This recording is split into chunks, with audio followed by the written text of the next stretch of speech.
Сәлем достар, күнбағыс майының пайдасы мен зияны. Жалпы күнбағыс майының сан алуан түрлері бар. Олардың ішінде ең жақсысын таңдап алу үшін біздер мына қасиеттерді білуіміз қажет. Жалпы шикі май немесе бірінші сығылған май ең сапалы әрі пайдалы түрі. Бұл майдың өңдеудің ең жұмсақ түрінен өтеді. Сол себепті құрамына барлық дәрумендер мен пайдалы заттарды сақтап қала алады.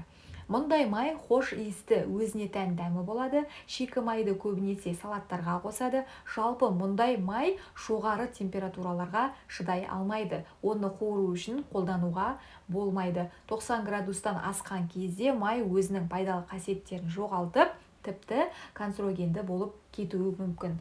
Рафинацияланбаған майда пайдалы майлардың бірі екендігі белгілі.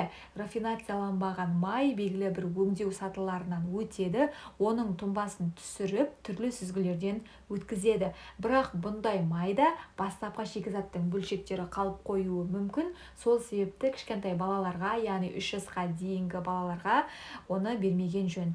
Ал рафинацияланған май мөлдір және иіссіз келеді, өндірісте оны толықтай тазартады. Сол себепті оның құрамында нашар қосылыстар да, табиғи пайдалы заттар да аз қалады.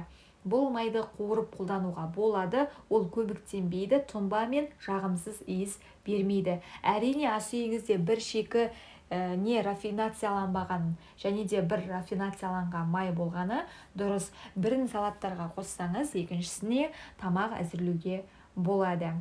Жалпы көптеген қолжетімді майлардың арасында күнбағыс майы ең пайдалы түрлердің бірі деп айтуға болады.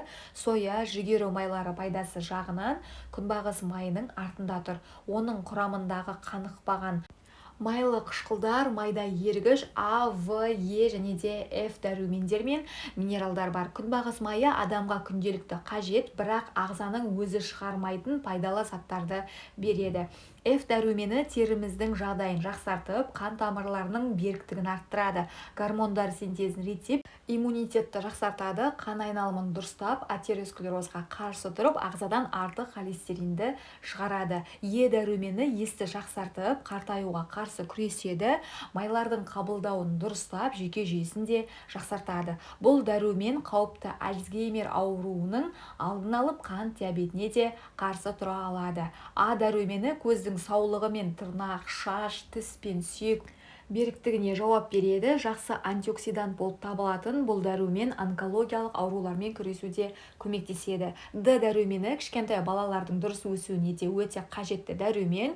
Ол сүйектердің берік болуына, зат алмасудың дұрыс жүруіне, ас қорыту жүйесінің жұмысына да әсер ете алады. Салаттарды майонезбен емес, маймен араластырсаңыз, көкөністердегі бета-каротин А дәруменіне айналады. Шикі не рафинацияланбаған май бөтелкесінің астында тұнба көрсеңіз, шошымаңыз. Бұл денсаулық үшін өте пайдалы фосфолипидтер болып табылады. Олар ағзаға сыртқы әсерлермен күресуге күш береді.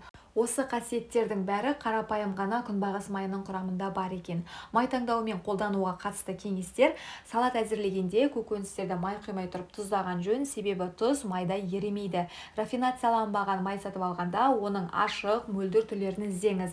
Рафинацияланған майдың да ақшыл, мөлдір түрлерін таңдаған дұрыс. Күңгірт түрлеріндегі каротиноидтар температура әсерінен бұзылады.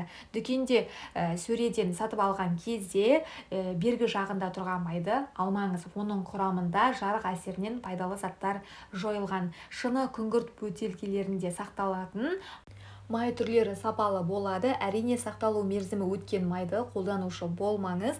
Сақталу мерзімі 4 айдан көп майларды алмаған жөн. Рафинацияланған май күңгірт тұнбалы болмайды, ал рафинацияланбаған май керісінше мөлдір емес, тұнбалы болады. Оның сақталу мерзімі 2 айдан артық бола алмайды. Арзан бағаларды іздегенше сапалы, жақсы өнім ұсынатын үлкен өндірушілердің тауарын алғаныңыз жөн. Олар өндіріс нормаларын сақтайды.